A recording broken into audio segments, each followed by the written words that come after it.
Father, we just want to bless your name. King of kings and Lord of lords, we magnify your holy name.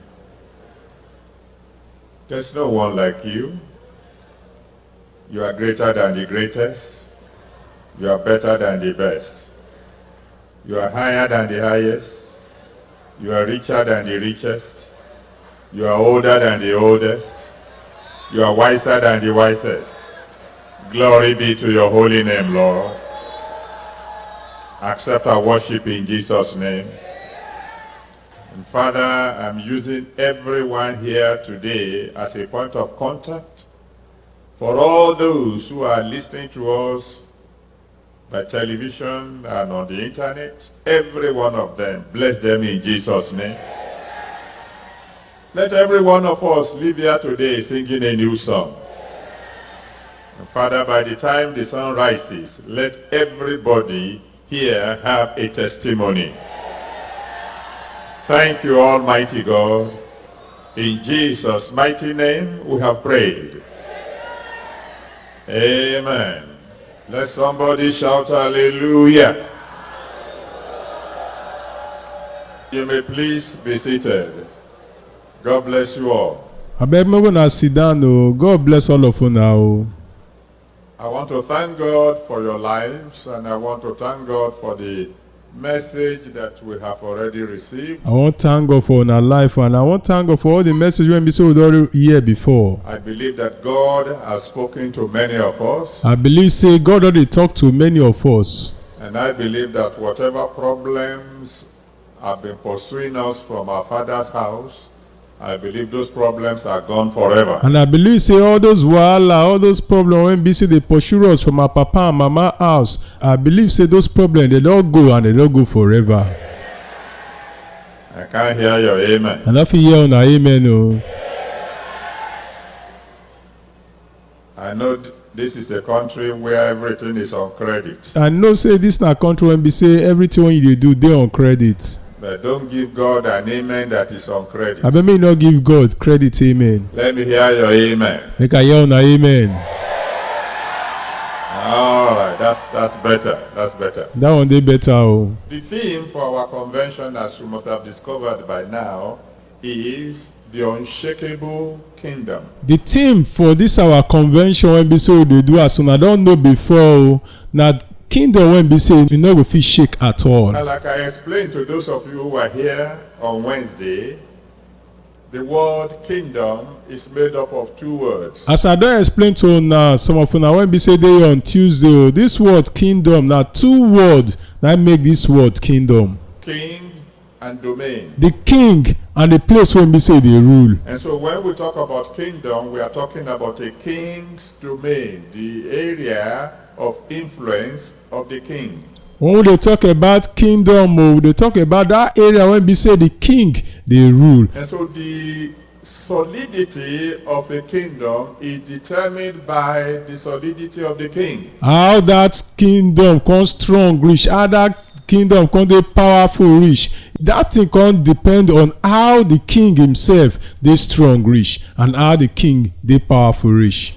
If you cannot shake the king, you cannot shake his kingdom. If you no fit shake the king, you no go fit shake that kingdom. Now the Bible tells us that Jesus Christ is the same yesterday, today, and forever. Bible don tell us say Jesus Christ no dey change o. Na the way e be yesterday na e go still be today, and the way wey e be today na e go still be for tomorrow. E stay the same, e no dey change at all. That means Jesus Christ is unshakable. E mean say Jesus Christ e no go fit shake. And because he is unshakable, his kingdom is unshakable. Because Jesus Christ no dey shake that kingdom when he dey rule that kingdom no go fit shake at all.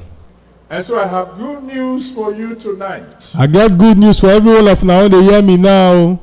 That it doesn't matter what had happened in your past. E no matter wetin don happen before for your life. It cannot shake Jesus. That thing no go fit shake Jesus at all. Do I hear amen to that? I fit hear amen for that. Psalm 90 verses 1 and 2. For Psalm 90 verses 1 go reach 2. Psalm 90 verses 1 and 2. Psalm 90 for verse 1 go reach 2. Made it clear that Jesus Christ was before your past. He can't show us clear say Jesus Christ don dey live before that our wahala wey be say we don face before come happen.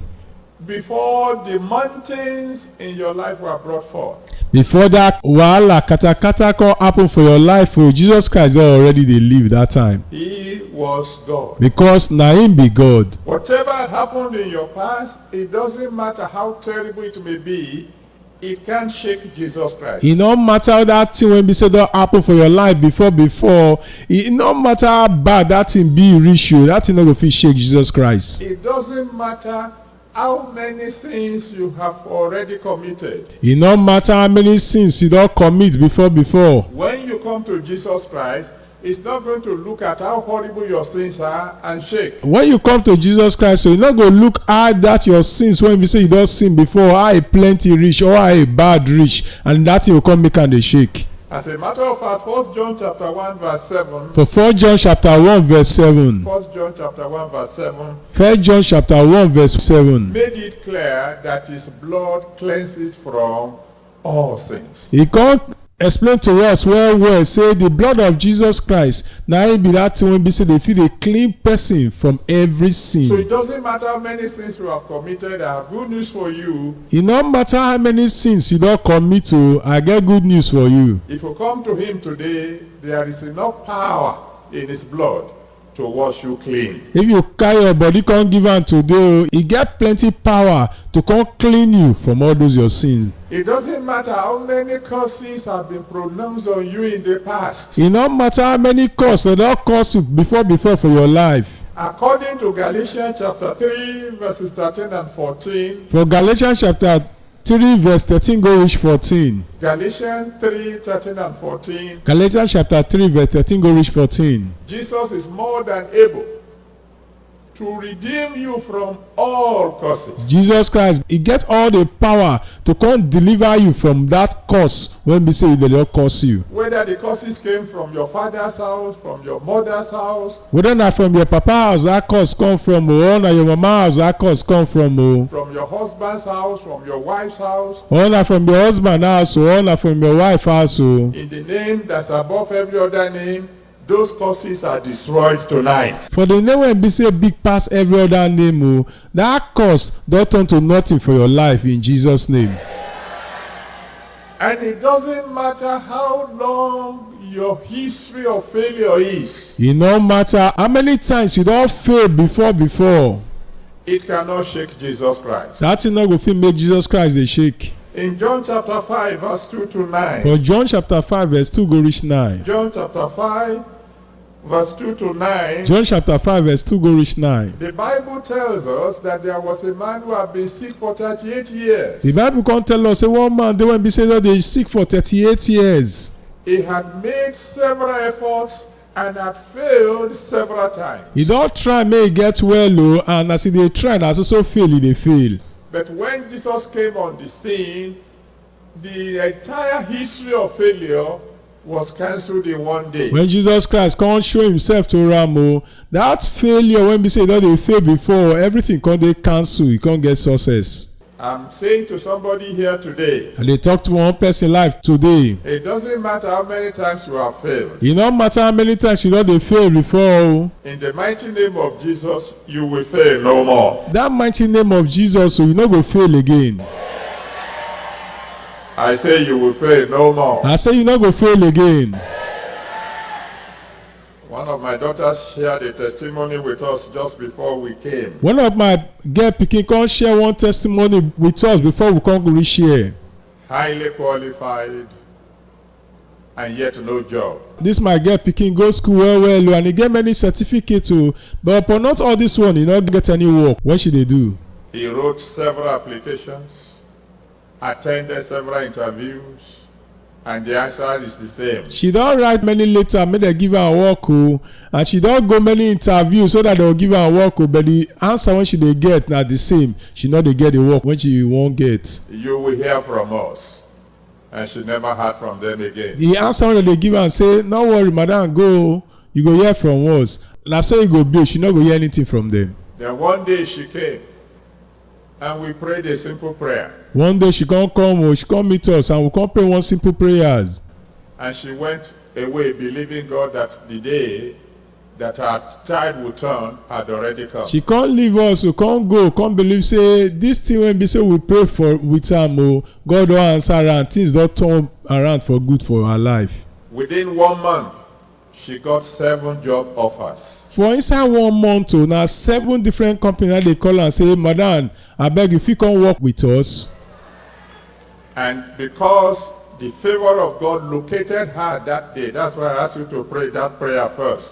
Because that goodness of God come find and see that day. That make me small and pray that prayer first. So she got 7 offers and she had to turn down 6 of them. Now 7 companies they call and make come work for them. He can't choose one. He can't tell the other 6 companies say, "Mona, no worry, I don't want to work. I don't get the one I want to work." And those who offered him the other 6 said, "We know that if you are as good as you are, your friends will also be good." The other 6 companies can't tell and say, madam, no, we know say if you good, the way we see say you good, we know say you will get 6 friends when good like you. Will you please find 6 people to take the 6 offers? I bet may you find 6 of your good friends. May they come take this 6 job one day. There's somebody here today. Not only will you begin to succeed, your success will affect several others. One person dey here today, not be only say better thing go dey happen for your life, but the better thing wey go happen to your life will come dey affect other people, and those people go dey experience good thing for their life also.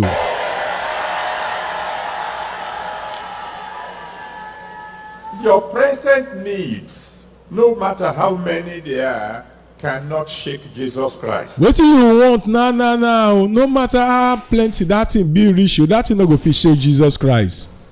Why? Wetin be the reason? Because whatever you need, he will be able to supply, because he said, "I am that I am." Because anything wey you need, God go fit supply am, because he don tell us say na him be that person who he say he be. It's not just a God of the past, it's a God of the present. No be that God wey be say be just the God of wetin don pass, na God of things wey be say dey happen for today. The Bible says in Psalm 23 verse 1 to 6. Bible come talk for Psalm 23 verse 1 to 6.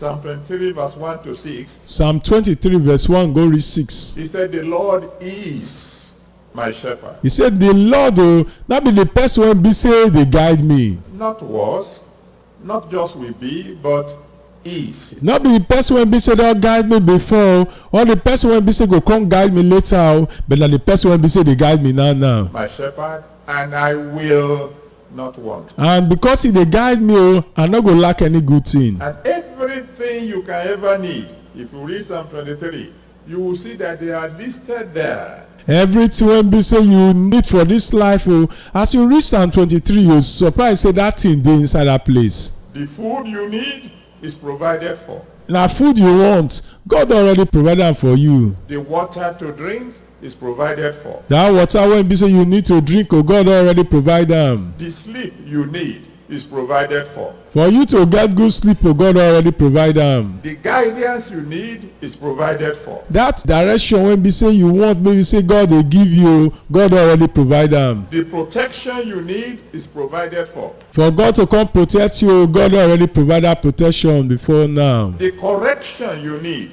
is provided for. For God to come correct you, make you not do the wrong thing, and so that you go do the right thing, God already provide am. The comfort you need is provided for. That enjoyment wey be say you need for life, God already provide am. The security you need is provided for. That security wey be say you need, so that things not go dey lost for your place, or bad thing not go dey enter your life or your compound, God will provide am. The goodness you need is provided for. Every good thing you need for life, God already provide am. The mercy you need is provided for. That mercy wey be say you need from God, God already provide am. Do I hear somebody say amen to I that? fit hear one person say amen to that one. And as a matter of fact, he even said, in your inevitable journey to the other side, He will be there by your side. He come even tell us say when you die from this earth and you dey go heaven o, he don already provide everything wey go take you go reach heaven, the place wey be say he don prepare for you. He is ready to meet all your present needs. God don already make up him mind to come answer everything wey be say you need for life. The first time I traveled out of Nigeria to America here to attend Kenneth Hagin camp meeting in Tulsa. The first time wey be say I travel from Nigeria go America go attend one Kenneth Hagin's meeting for Tulsa. We wrote to the people to say that we were coming. We come write give the people say we dey come o. They told us, yes, you are welcome. They say una dey welcome o. But we can't provide you with accommodation, so you have to book an hotel yourself. We no go fit give una place wey be say una go stay o. So for that reason o, una go find hotel wey be say una go fit stay by una sef. So we tried to book an hotel and they told us that all the hotels in Tulsa have been booked solid from the previous year. We come try to get hotel wey be say we go stay o, and we come surprise say wetin dem tell us say all the hotel wey dey Tulsa they don already book am o since last year. And then I decided, I said, if God said he has gone to heaven to prepare me a mansion. I come talk for my mind say if God don talk say he dey go heaven go prepare for me one mansion, then he should be able to provide me at least a room now. because of that o, e dey possible say God fit even give me one room for now. The mansion is for later. The room is for now. The big house wey be say I go get to, then na for later after I don die comot from this earth, but this one room I need am now. So I told the others, let's go. I come tell the other people wey be say I dey with, I say abeg make we dey go. When we get there, we'll see what God will do. When we reach America we go see wetin God go fit do. My father in the Lord, myself and 4 others, we came to Tulsa. That was 1979. My papa for inside God o, myself and 4 other people now enter plane go America for Tulsa. That na 1979. Without any previous booking. Without we not make any arrangement for the hotel wey be say we go stay. When we arrived at the airport, somebody met us. One plane carry us reach the airport, one person come meet us. And including the fellow I just mentioned, Pastor Stephen. One person wey be say still join us na Pastor Stephen. And they began to phone all the hotels that were 1 hour's drive away. They come start to dey phone those hotel wey be say dey about 1 hour from the place wey be say the meeting go hold. And they all kept on saying fully booked. And all the hotel dey say we no get space o. Fully booked. He say we no get space. After some time I said to them, why are you asking for rooms in hotels that are 1 hour away? E no too tey o, the thing come occur to me, I come tell dem say why be say una dey ask for hotel wey be say dey about 1 hour from where the meeting go hold, when I don't have means of transport? when we no even get anything wey be say go carry us dey go the hotel and dey bring us back to the meeting. Look for the hotel that is closer to the venue. Make una look for hotel wey be say dey close to where the meeting dey hold so that I fit dey trek dey go. And they looked at me and laughed. I said, phone them. They come look me, they come laugh. I come tell them say, oh yeah, Mona phone them. Tell them that we are missionaries from Africa and we need a room. Mona tell them say we be people when be say they preach the word of God for Africa and we just need one room. They phoned them and they said, where do you say you are from? We said from Africa. They said, all right, we'll give you a room. They come phone them like, oh, when get the hotel come say we all na tell someone that they come from o. We tell the people say na Africa we come from. They say okay o, we go give una one room. I say ask them for 2. I come tell them say Mona ask them for 2. And then they phoned and they said, can we have 2 rooms? They come phone the people again, come tell them say we fit get 2 rooms. Where do you say you are from? We say we are from Africa. Okay, we'll give you 2 rooms. The people come and say you all na say una dey come from again o. They say na Africa from dey come o. He say okay, Mona no worry, we will give una 2 rooms. And then they sent transport and we got to the hotel. They come bring motor wey go carry us go the hotel. And while we were filling the form, I looked at the man there. I said, are you sure you can't give us 3 rooms? One come dey fill the paper to come enter inside this hotel. I come look the man face. I come say, oga, you sure say you no fit give us 3 rooms? He said, where do you say you are from? I said, from Africa. I said, I will give you 3 rooms. He come tell say where you talk say you come from? I say I come from Africa. I say make you no worry, I go give you 3 rooms. Everything you need now, my God will supply today. Everything wey be say you want now, my God fit supply you today. then your future, no matter how many things you need in the future, they cannot shake Jesus Christ. The things when be say you need later e no get as the thing big reach you, that thing no go fit shake Jesus Christ. Why? Wetin be the reason? Because Revelation chapter 1 verse 8. Because for Revelation chapter 1 verse 8 to say, Thank you, Almighty God. thank you Papa o. The Lord said there's someone here tonight. Papa say one person dey here today o. He said your adversaries will soon stop laughing. He say all those your enemies, all those bad people when they do you bad thing, they go soon stop to dey laugh o. Even as your laughter begins. As you come start to dey laugh.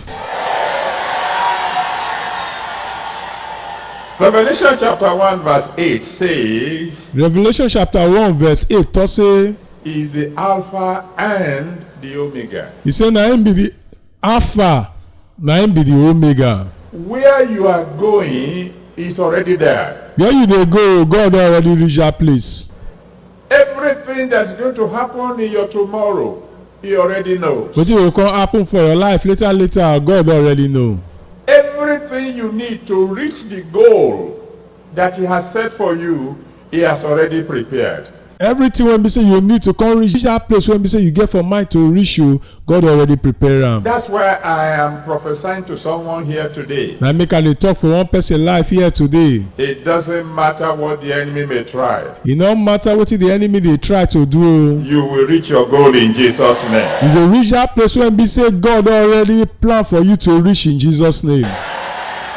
The Bible says in Isaiah chapter 3 verse 10. The Bible come talk for Isaiah chapter 3 verse 10. Isaiah chapter 3 verse 10. Isaiah chapter 3 verse 10. It says, say ye to the righteous, it shall be well with him. It's make you talk to that person when be say they live God type of life o, say things go better for am. I have always told my children long ago, I've told my wife several times. I don tell my pikin many times ago. Me, I don tell my wife for many times. I am confident of one thing. My tomorrow will be all right. Something dey when be say no dey shake me at all o, of which I know for sure say e go happen for my life, say my tomorrow go dey better. What about your own? What about una own? Say it loud and clear. Make una talk am loud make we fit hear am clear. I remember those years I remember the years when you pass o. when we had to struggle over cow hide. When be say we drag our body over kpomo. In Nigeria we call it kpama. I don't know what to call it here. For Nigeria na kpomo we dey call am o. I no know wetin una dey call am for here. I don't even think you eat it here at all. I no believe so una dey eat am for here at all. But in those days we used to struggle over it and we would say this one is too thick. You can't take that one alone. Let's cut it into two. We dey drag our body, we talk say this one only you wan eat, this thing too big now, make we cut am into two so that two people go fit share am. And I used to tell her then, my dear, we are not going to die like this. I dey tell my wife that time say, my wife o, we no go suffer like this o, we no be so we go suffer come die o. My tomorrow is going to be all right. My tomorrow go dey better. Today now, if I want to eat a whole cow, I know how many of you who could buy me one. Today if I wan eat one full cow, and no many of una wey be say go buy me one. And now I'm saying to somebody here tonight, you too, you will not die like this. I dey talk to one person in life today o, say you yourself, you no go die the way you be now o. Your tomorrow will be all right. Your tomorrow go dey better. Colossians chapter 1 verse 27. Colossians chapter 1 verse 27. Colossians 1 verse 27. Colossians chapter 1 verse 27. The Bible says, Christ in you, the hope of glory. The Bible talk say Christ when dey inside you, that thing that dey give you hope for you to come get the glory of God. Not the hope of shame, not the hope of defeat. Not be the hope of say you come dey shame o, or the hope say they don already win you. Not the hope of failure. Not be the hope say you don already fail. But the hope of glory. But the hope say you don already succeed. And in the name that's above every other name, your tomorrow will be glorious. But that day when be say better pass every other name, oh, your tomorrow go do better. Now your physical needs are already taken care of. What you need now, God already arranged am for you. Everything you need for your body has been provided for. Everything you need for your body, oh, God already provide am for you. In 1 Peter chapter 2 verse 24. For 1 Peter chapter 2 verse 24. 1 Peter 2 verse 24. 1 Peter chapter 2 verse 24. The Bible says, by his stripes ye were healed. The Bible can tell us say by the king when be say the King Jesus Christ, so that thing that make us come dey heal. You have been healed even before you became sick. You don already dey heal before sickness come reach your body. And like I was telling my children in Canada, I said I read in one scientific journal years ago. Like I dey tell my children for Canada, say I read one science magazine many years when don pass. So I wish I kept that journal. I wish I know I for keep that book well. That says that all sicknesses and diseases can be categorized into 39 categories. He say every sickness and diseases, so that's 39 different group that you fit put am. Now Bible scholars tell us that when they were beating Jesus Christ, they gave him 40 stripes. People when be say they read Bible and they explain Bible well, come tell us when they beat Jesus Christ. Now 40 times they use skin to whip am. One stripe for each category of sickness or disease. One thing when they whip am, that one are for one group of sickness and disease. And then an extra one waiting for sicknesses and diseases that they are yet to discover. One extra one come remain when be say they wait for that sickness and disease when be say we no wan know for now. So it doesn't matter your own kind of sickness or disease. There's already a stripe that have been taken for it. E no matter the type of sickness or disease when you dey suffer, Jesus Christ already take that cane to deal with that your sickness and disease. And I am sure God is going to do your own healing tonight in Jesus' name. And I dey very sure say today God go do that your healing in Jesus' name. As a matter of fact, in Exodus 15 verse 26. For Exodus chapter 15 verse 26. Exodus 15 verse 26. Exodus chapter 15 verse 26. The Bible made it clear that if only you will do the will of God, he will make sure that no sickness, no disease will come upon you. He say if only you can't do wetin God tell you, God will make sure say no sickness, no disease come your body. Because he said, I am the Lord that healeth thee. Because na him talk say na him be the God when be say dey heal you. And in Psalm 107 verse 20. For Psalm 107 verse 20. Psalm 107 verse 20. Psalm 107 verse 20. He said he sent his word and he healed them. He talk say I don send my word o, and this word when I send o, na be the thing wey be say o come heal you for all your disease. All he has to do to heal you is send a word. Everything wey be say God needs so that he will come to heal you, na to just talk this word. And the word of God is coming to someone tonight in Jesus' name. And this word of God will come to one person life today in Jesus' name. I've told some people the story before. I don tell some people this story before. Of a man who was lame. Terribly lame in 2 legs. One man wey be say e no fit waka for him 2 legs. And they carried him to redemption camp. And they come carry this man come redemption camp. Where we were having a Holy Ghost night. That time we dey hold this Holy Ghost night. By the time they came, the place was jammed with people. And those who were carrying him said, friend, we have brought you to the camp. When they reach that place, they come find say people plenty for the camp. Well, they come tell the friend say, friend, we don't try to carry you reach this camp. Oh.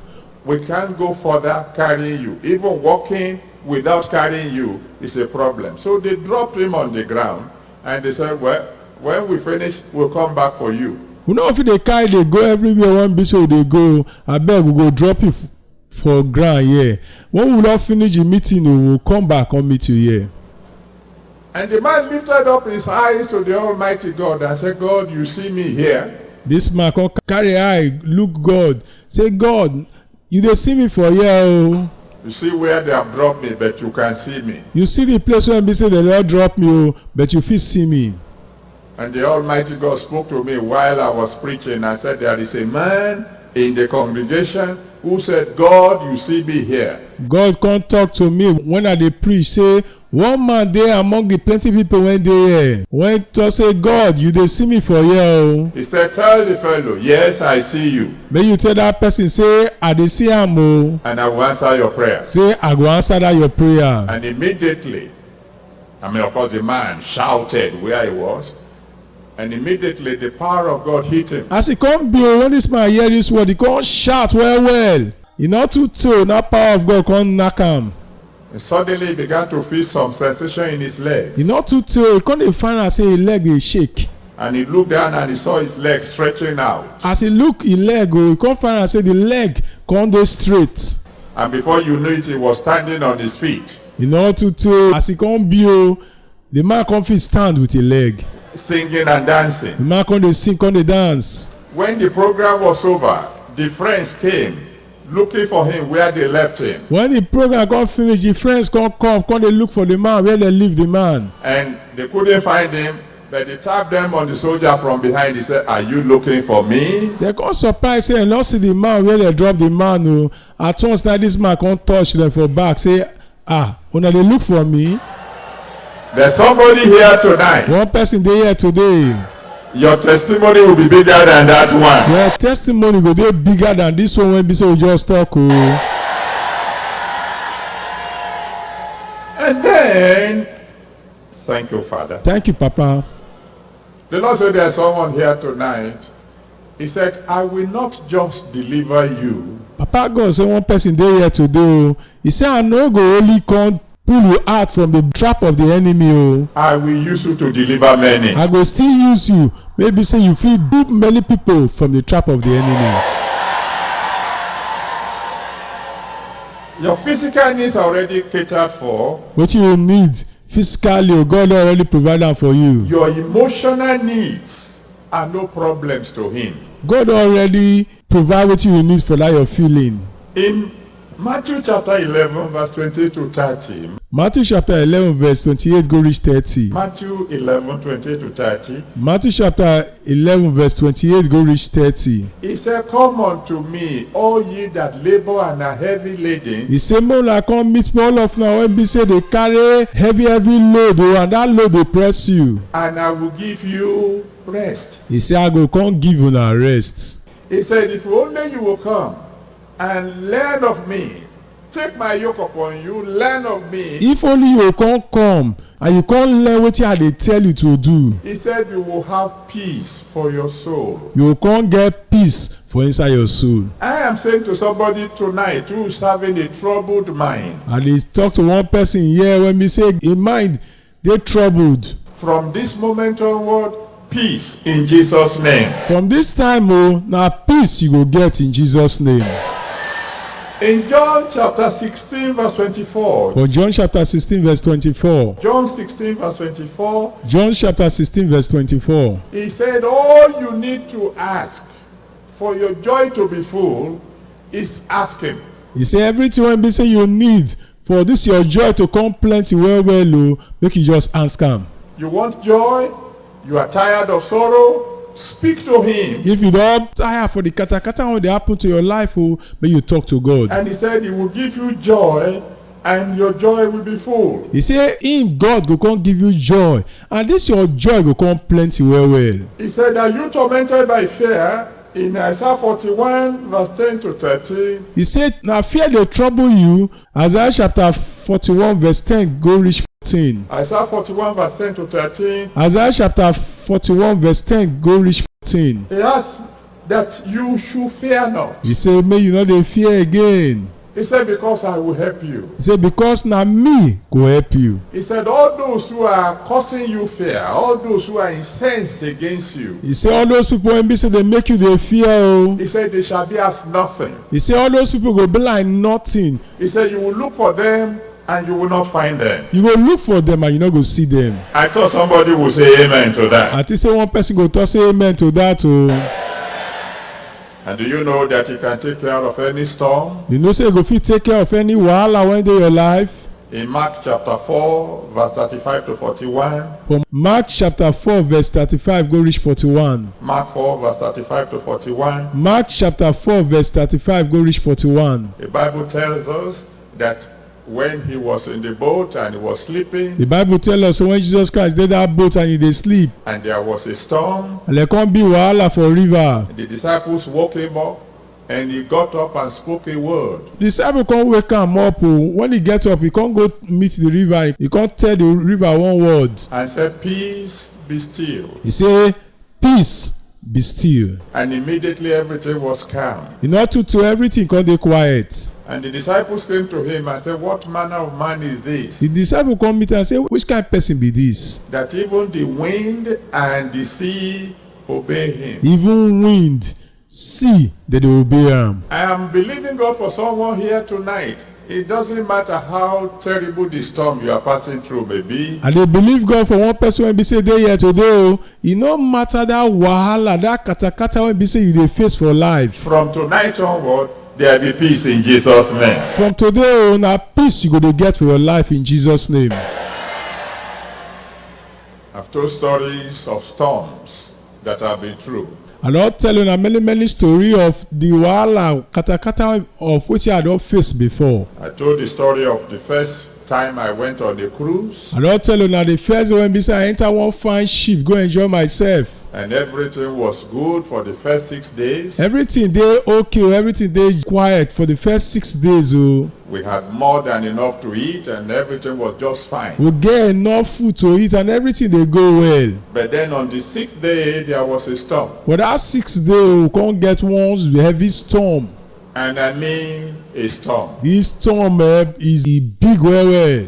The boat was a very huge thing, 15 stories high. This boat wey we enter big well well o. Na 15 stories that be this boat, but this breeze fit shake the boat. But when that storm came, the ocean would just lift us up about 2-story building high and then drop us. But when this storm come o, e go carry this boat wey be 15-story high up about 2 stories high, and e go drop us back again. And we will hit the ground, and we will come back on the floor of the ocean and swing this way, swing that way. We go up and we go land back to the water again o. The breeze go carry us go this side, go carry us go that side. Cups were flying, plates were flying, cutleries were flying. Cup dey fly go here, plates dey fly dey go there. Knife and spoons dey fly dey go different direction. At a stage, the captain called us together E no too tey o, now the captain come call every one of us come together. and said, "Well, ladies and gentlemen, you don't have to worry. There are 12 categories of storms. He come say my people wey dey here o, una no need to worry o. We get 12 different group of storms o. Category 1 is the smallest. The one wey dey number 1 group o na im small pass. Category 12 is the worst. The one wey dey number 12 na im bad pass. And we are only in category 10. But na only number 10 now we dey o. And he said we shouldn't worry. And he come tell us make we no worry.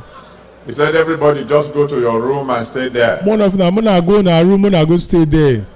When I got to my room, I said, "Oh God, what am I doing here? When I come reach my room, I come say, oh God, wetin I dey do for here na? What do I do now?" Wetin I go do now o? And the Almighty God spoke back to me. He will speak to somebody here tonight. God come talk back to me o. I believe say he go talk to one person here tonight o. He said, when I was here on earth and there was a storm, what did they say I was doing? I said, they said you were sleeping. He said, you too, go and sleep. He say when I dey here and I get this type of storm o, wetin dey talk say I dey do? I say dey talk say you dey sleep. He say you yourself make you go sleep. And I jumped on my bed, and within 2 minutes I was fast asleep. I enter my bed, e no reach 2 minutes so I don sleep deep. Some people said, how could you sleep in such a situation? What else could I do? Some people come talk say how e come dey possible say you fit sleep for that kind situation? I come ask them say wetin you wan make I do? I don't know how to swim. I no know how to swim o. Even if I know how to swim, am I going to swim in the ocean? Even though I know how to swim, I come swim for that big water. I'm telling somebody here today, by the time you wake up tomorrow morning, your storm will be over. I dey tell one person now by the time you wake up tomorrow morning that wahala wey be say you dey face for life you no go see am again. So I slept, and by the time I woke up, everything was calm. I can't sleep. By the time I wake up, I can't surprise everything don dey quiet. And I can tell you another story. I fit tell you now another story. I was traveling to London in one of the airlines. I dey travel to London for one of these aeroplane. And as soon as we were settled down and we were fastening our seat belts, as we come sit down, come put on our seat belts. They were serving us food that we were already taken off. We play call dey fly, dey go up. E no too tey, then they come dey serve us food. And as they were serving the food, the captain came and announced and said, "Ladies and gentlemen," as they dey serve us food, then the captain come tell us say, "My people, the meteorological boys have just informed us that around the time when we'll be arriving in London, there's going to be a storm." Those people wey be say dey observe the weather don tell us say the time wey be say we dey reach London they go come get one kind big storm. But don't worry, we will manage to land. He say make una no worry, we come manage, we land o.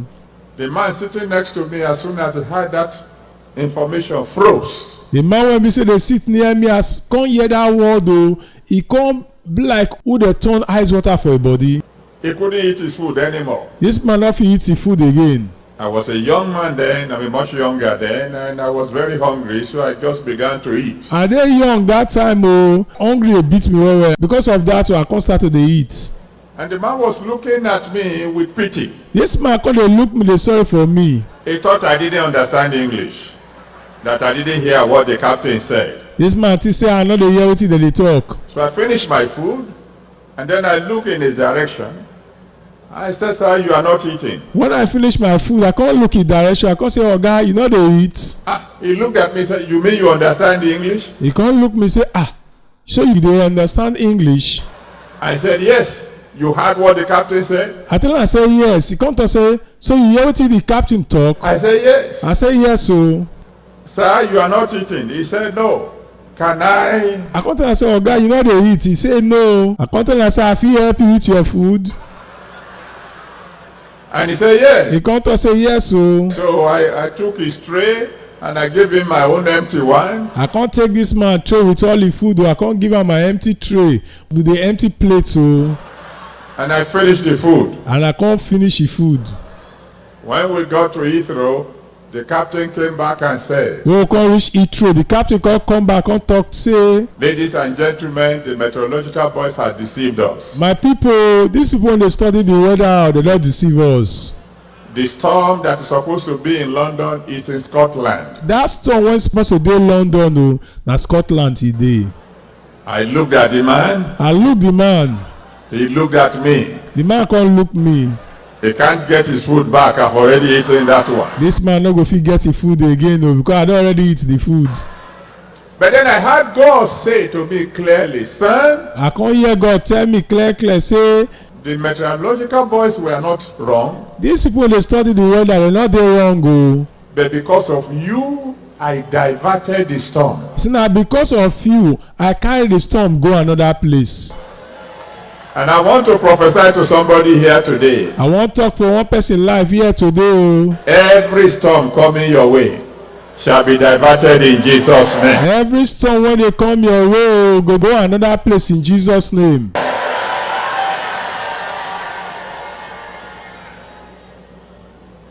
Thank you, Father. Thank you, Papa. Amen and amen. Amen and amen. The Lord just said something to me that is going to interrupt this program for a while. God just tell me something when be say we can't stop the way with the program dey go for some time. In a beautiful way. For one better way. He says, "Say to my children, He say tell my pikin o, I am listening. What do you want?" I dey hear o, which one I want? I want you to stand on your feet I want more understand o.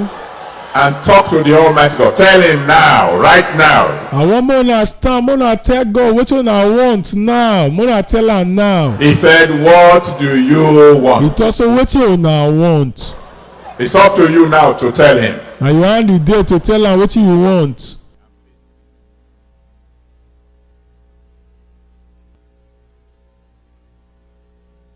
In Jesus' name. In Jesus' name.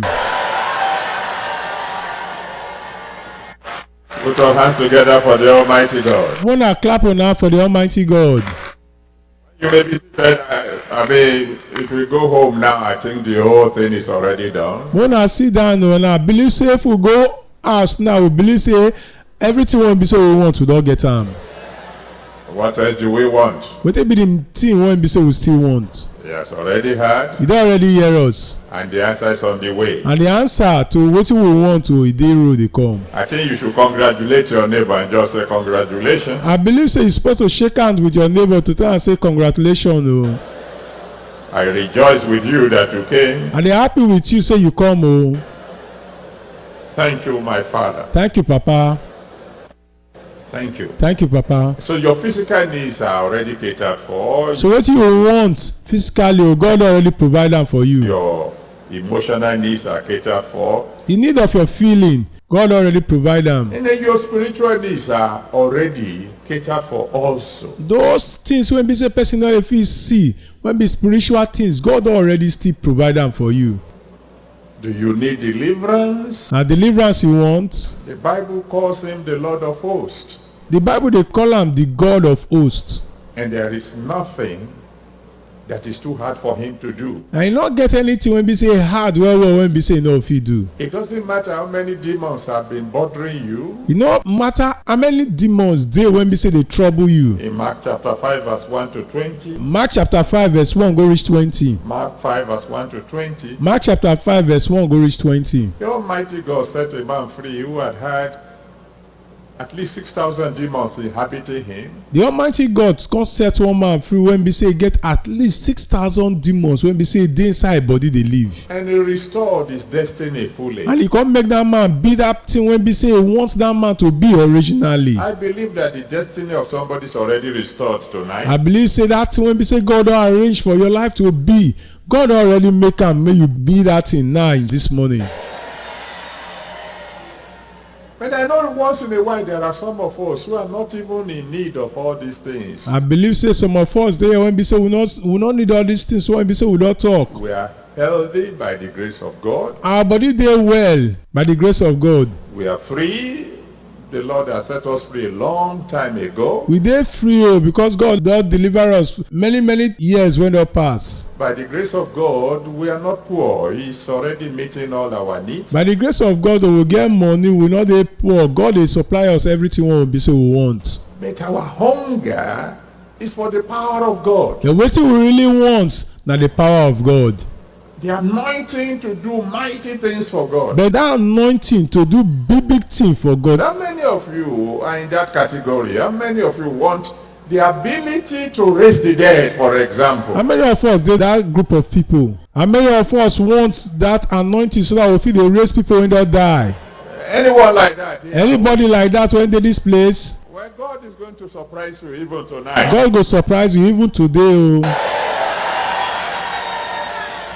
You see, because in John chapter 7, You see, for John chapter 7, verse 37 to 39, from verse 37 go reach 39. John 7 verse 37 to 39, John chapter 7 verse 37 go reach 39. he said, those who are thirsty can come to him and drink. He said, those people when be say feel like drinking water, if he come meet am make dem drink water. And he said, out of their belly shall flow rivers of living water. Not just one river. He say out of their belly go come flow water when be say get life.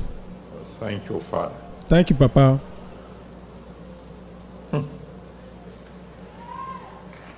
I want to say amen to this before I tell you. I wan talk amen for this one before I come tell you now.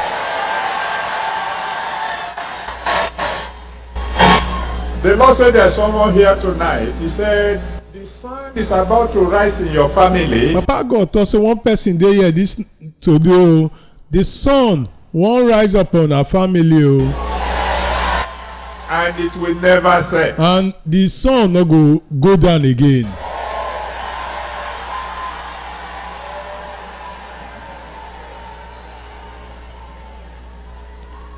Hallelujah. Hallelujah.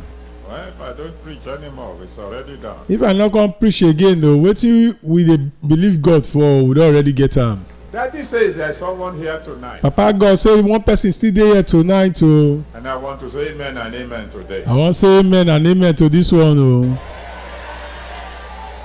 He said before the end of July, He say before the end of July o. you will get a special divine visitation. He say God himself now come visit you specially.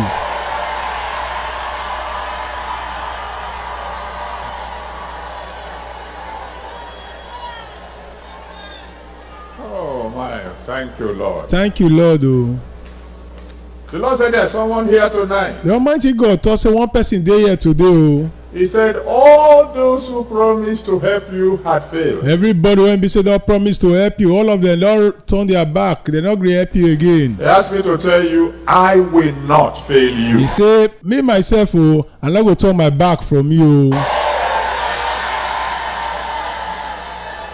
Now, where was I? Okay, he was saying that out of your belly shall flow rivers of living water. He say from you that river wey get life go dey flow from you. I'm rejoicing with all of you who are hungry and thirsty for the anointing of the Most High God. I dey happy with all of una wey be say want this power to dey do great thing for the Almighty God.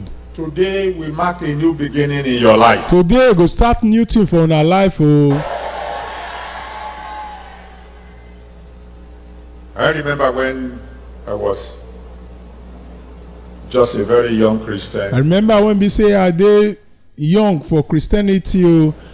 and I prayed some prayers. Some of you have heard me share this one before. I come pray some prayers o. I believe say some of una don hear this word wey be say I wan talk now before o. I asked God for double the anointing on Elisha, I ask God make God double the anointing wey dey inside Elisha. plus double the anointing on Peter, May he double the anointing wey dey inside Peter. plus double the anointing of Paul, May he double the anointing wey dey inside Paul. plus double the anointing of the Lord Jesus Christ. May he double the anointing wey dey inside our Lord Jesus Christ. When he was there on earth, everything added together and doubled again. When dey this earth, and may he come add everything together and may he come double am again. The Bible says you are to covet earnestly the best gifts. Because the Bible say you fit get long throw for that better good gift o. And the Almighty God spoke to me there and said, son, you are asking for a dangerous thing. The Almighty God come tell me that time say my pikin na one kind bad thing na you dey ask from o. He said they won't let you rest. He say no go allow you rest o. If you have that kind of anointing, I say I don't mind. Just bring on the anointing. If you get that type of anointing, they no go allow you rest o. I say I no mind, just give me that type of anointing. I thank God that he answers prayers. I thank God say he answer my prayers o. He will answer your prayers tonight. I believe say he go answer your prayers today o. In the month of April, we had a Holy Ghost service in London. For the month of April, we come get one Holy Ghost service for London. And people came one after the other to testify. People come dey come one after the other person, they come talk wetin God don do for their life. I will share only one because of time. I go go tell una only one because of time. One woman came and said, the doctor said I can never have a child. One woman come, the doctor tell am say she no go fit get pikin again. No way at all. E no get how she try reach, she no fit get pikin. He said, but after the last a year Holy Ghost service, she came, touched the chair that I sat on, and put the hand on her stomach. After that Holy Ghost service, so she come touch the chair wey be say I sit down o. I come use her hand touch her belle. When she was sharing her testimony, she was being helped by others to carry 3 children. When she dey talk this thing wey be say God do for her life o, other people help am carry her 3 children. From the womb that the doctor said can never have a child. From that belle when doctor say e no fit get pikin. Of course, you can know what followed. You know wetin come happen later. After the program was over, after I've already retired, After the program come finish o, after I don comot, Everybody wanted to touch the chair that I sat on. Everybody wan touch the chair wey be say I sit down. And one man trying to make sure that everything was orderly carried the chair and was running away, and everybody pursued him. One man wan make sure say everything dey normal. He come carry the chair dey run. As e be, everybody come dey pursue this man. But I'm saying to somebody here tonight, I'm not asking you to come and touch my chair. I dey tell one person wey dey here today, I no dey see una come touch my chair o. I'm saying that from now on, even the chair you sit on will carry power in Jesus' name. Say even the chair wey be say you dey sit o go carry power in Jesus name.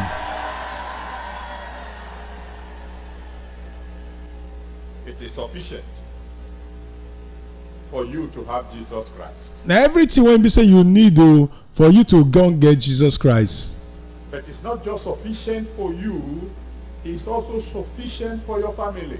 E no only dey okay for you to get Jesus Christ only by yourself o, but e dey okay if your family come still get Jesus Christ. Do you know that he has enough power to take care of every problem facing you and your family? You know say you get power to come take care of everything wey be say dey face you and your family. In Matthew 15, for example. For Matthew chapter 15, for example. Matthew 15, verse 21 to 28. For Matthew chapter 15, verse 21 go reach 28. Oh, thank you, Father. Oh, thank you, Papa. The Lord said there's someone here tonight. He said you used to be comfortable before. Papa God say one person dey here today o, before everything dey better for your life o. He asked me to tell you, you will be comfortable again. It's make you no worry o, things go better for your life again.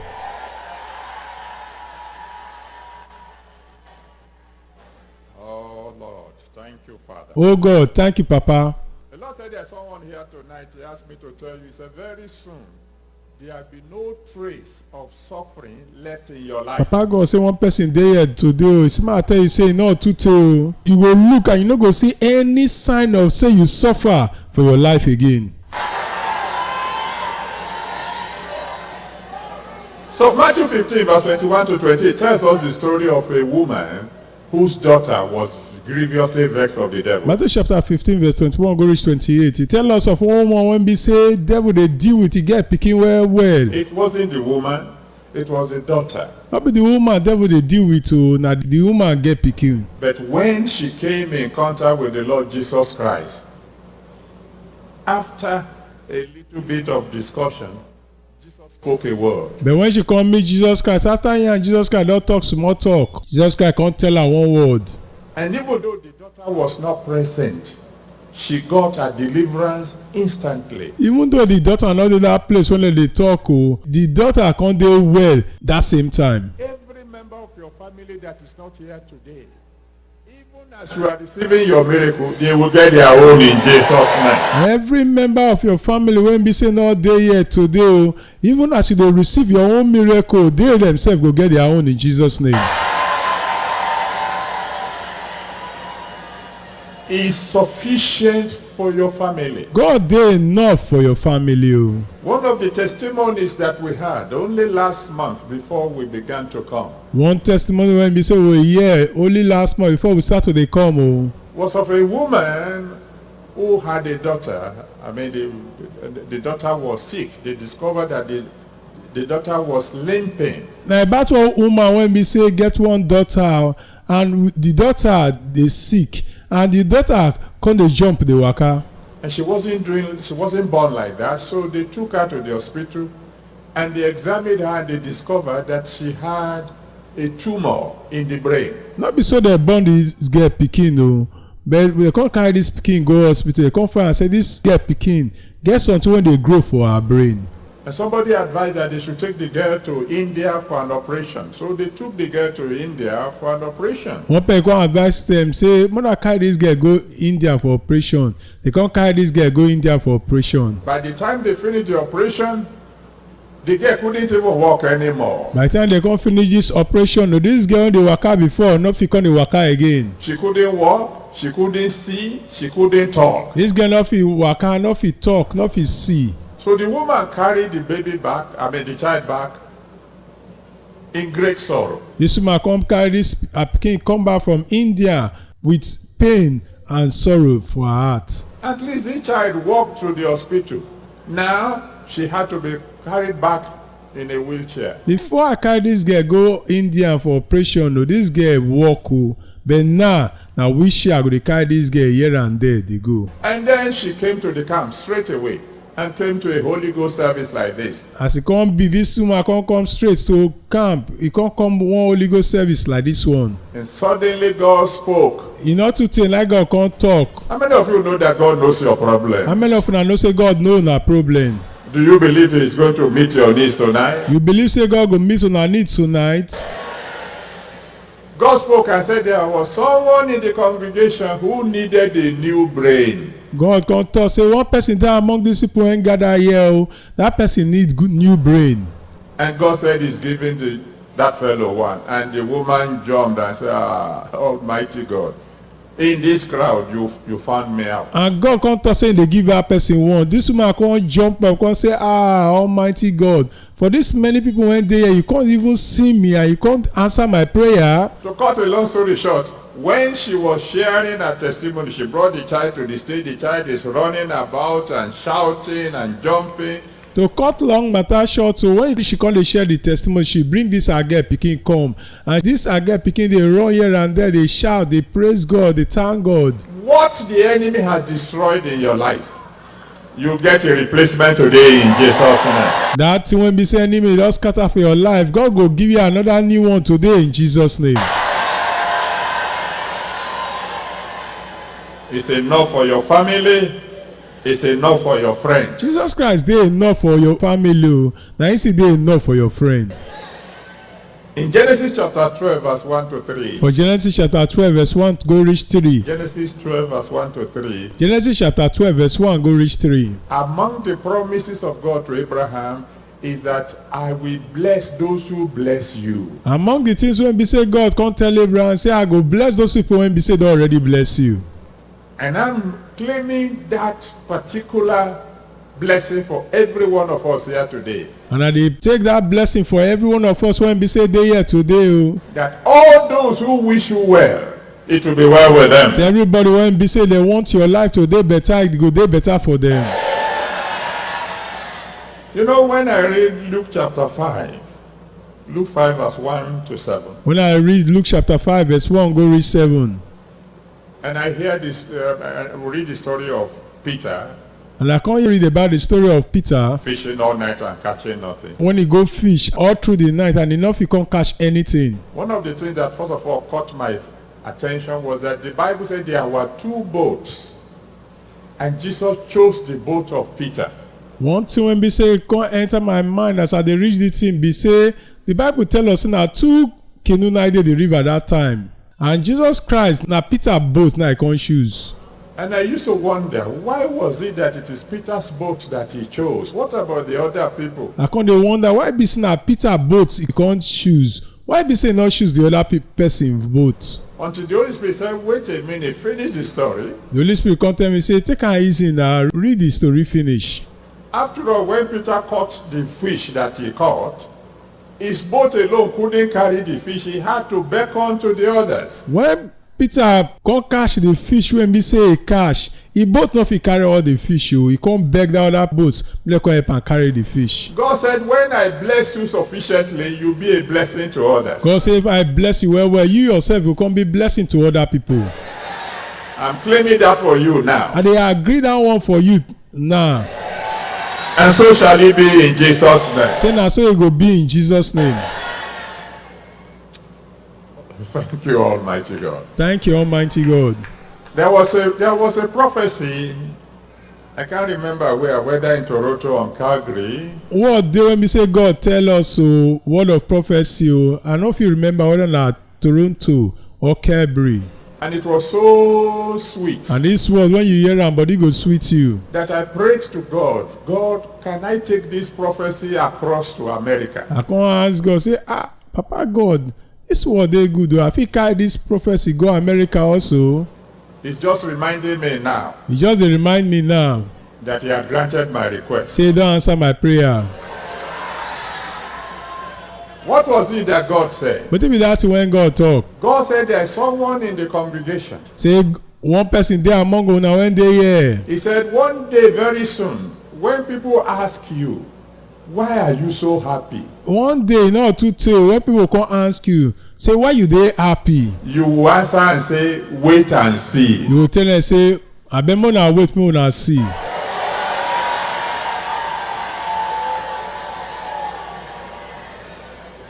Maybe you don't fully understand what that means. Maybe una no understand wetin that thing really mean. If a woman is pregnant, for example, When one woman get belle for example, she will be the first to know. na she be the person wey be say go first know. And she's rejoicing quietly. Suddenly the one who have been looking sad is now beginning to sing, and people say, She go dey happy inside her body. Small time you this person when you see say her face dey look dull, you surprise say the person go dey shine and he go dey happy dey sing. Sister so and so, why are you so happy? And she will say, wait and see. Some people come ask her say sister so and so why you dey happy? She go say hey no worry, wait till you go see am later. I believe that the Almighty God is going to give somebody a miracle so big I believe say God go give one person miracle wey big well well. that he will not be able to tell anyone. You no go fit come tell anybody. He will simply say, wait and Wetin you go tell them say make una wait till make una see. how many of you receive that How one? many of una collect that one? Let me hear you shout hallelujah. Make I hear una shout hallelujah.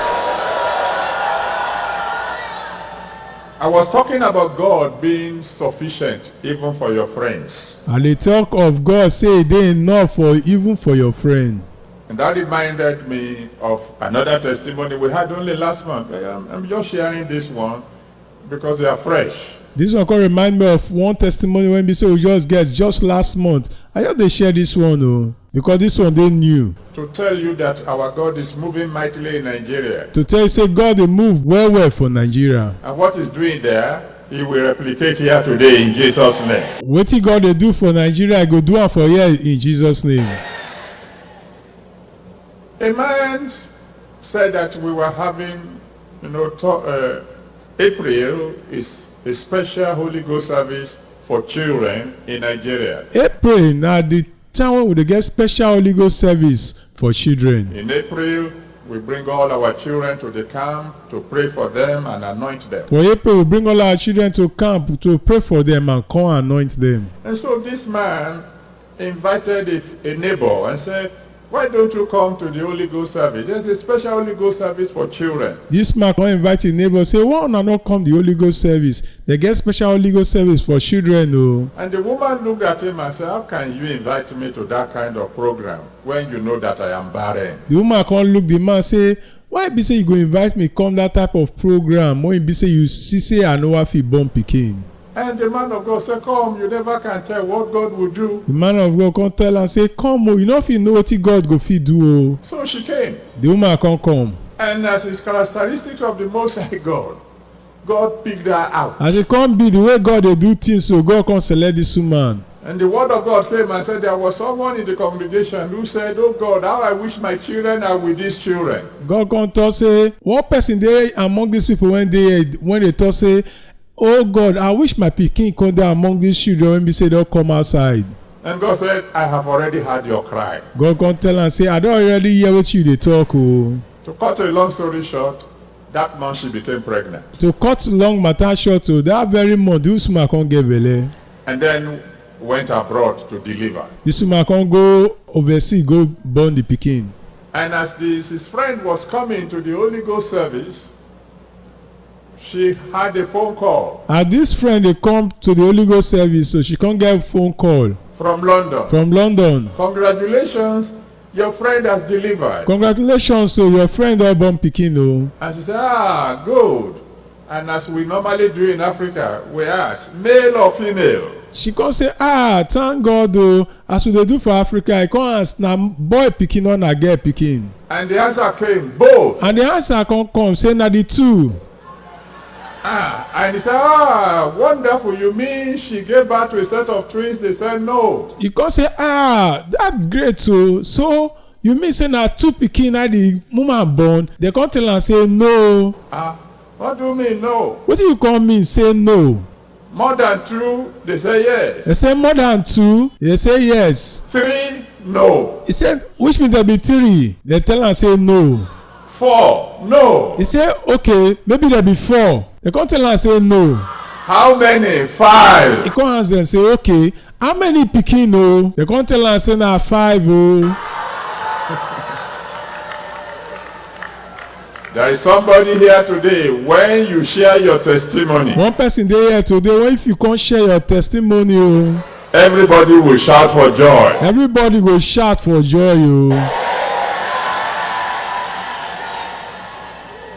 Incidentally, no matter how many your enemies are, they cannot shake him. As e come be o, no get as your enemy plenty reach o, they no go fit shake Jesus Christ. Because he's ready for them. Because Jesus Christ don stand gidigba and he ready for them. In Isaiah 54 verse 17, For Isaiah chapter 54 verse 17. Isaiah 54 verse 17, Isaiah chapter 54 verse 17 to say, he made a promise that no weapon fashioned against you shall prosper. he come promise us say no matter any instrument don arrange wey dem go use take do you bad, take deal with you, that instrument no go work. In fact, in Psalm 23 verse 5, For Psalm 23 verse 5. Psalm 23 verse 5, Psalm 23 verse 5. he said, David said, thou preparest a table before me in the presence of my enemy. David come talk say, Papa God o, you don prepare table wey be say I come enjoy myself for my enemy present. I have good news for everybody here tonight. I get good news for everybody wey be say dey here today o. Beginning from now, irrespective of the number of enemies fighting against you, From now on o, e no get how many enemies wey be say dey fight against you. you will keep on making progress. You go continue dey go forward o. Because the king of the unshakable kingdom will take care of your enemies also. Because that king wey be say get that unshakable kingdom o, you come handle all your enemies for you. Now, I want to close, but the Lord said something. I wan finish the wetin I dey talk o, but God come talk one thing now o. Thank you, Almighty God. Thank you, Almighty God. The Lord said there's someone here tonight said before this year ends, Almighty God talk say one person dey here before this year end o, your testimony will be complete. your testimony go come dey complete.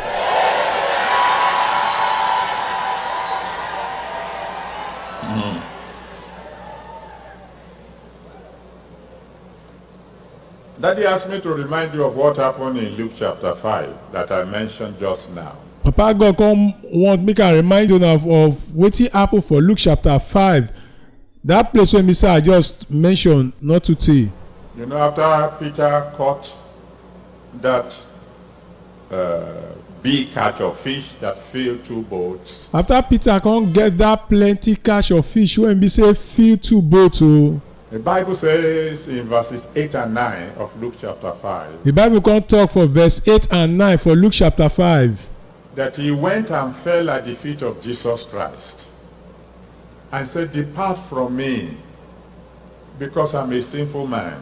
He come go kneel down in front of Jesus Christ, come say abeg oga go far from me o, because I be person wey be say dey commit sin. Because the Bible says he was astonished, he was afraid, because of the kind of miracle that he had just seen. The Bible come tell us say this thing wey be say happen for the life of Peter come make Peter dey fear, and e come make am dey shake. And the Lord wants me to tell 2 people, that's myself and somebody else, Power God wan make I tell 2 people, myself and one other person wey dey here o, that there are categories of miracles. say we get different levels of miracle o. There are small miracles, there are big miracles, there are miracles that frighten. We get small miracles, we get big miracles, we also get miracle wey go make you dey fear. The Lord asked me to tell somebody here tonight that very soon a miracle is coming your way that will frighten you. Baba God say I tell one person when dey here say e no too tey one miracle dey come your way when be say go come make you dey fear.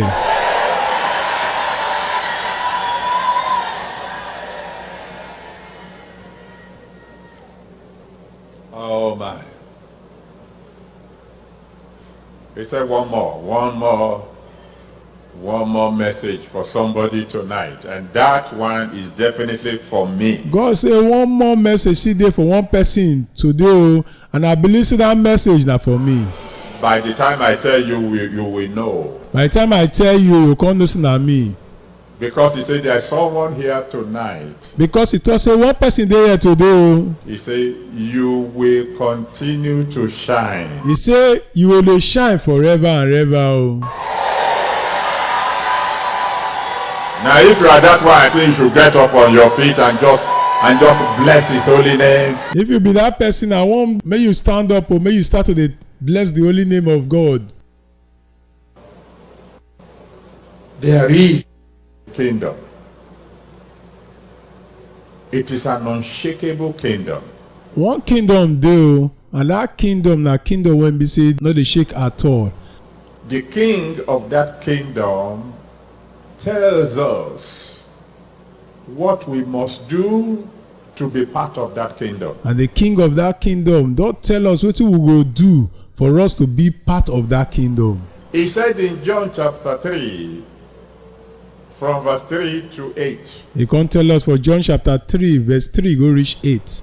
John 3 verse 3 to 8, he said, except a man be born again. John chapter 3 verse 3 go reach 8. He say except one man come carry a life give Jesus Christ, he cannot see the kingdom. He might be hearing about it, but he won't see it. you no go fit see the kingdom of God. If you dey hear about the kingdom of God o, but you no go fit see am. He said, except a man be born of the Spirit, born of the water and born of the Spirit, he said, cannot enter into the kingdom. Except that man come born of water and he come born by the Spirit, this man no go fit enter the kingdom of God. Anyone who is not truly born again is not going to be part of that kingdom. That is what he said. Anyone wey be say no wan carry a life give Jesus Christ genuinely o, that person no fit be part of this kingdom. Na wetin Jesus Christ talk.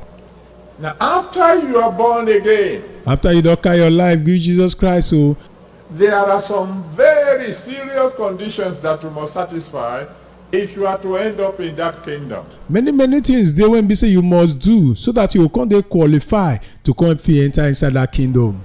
One of it, of course, is that you must be at peace with all men. Hebrews chapter 12 verse 14. One of them be say you no get quarrel with any man. Hebrews chapter 12 verse 14.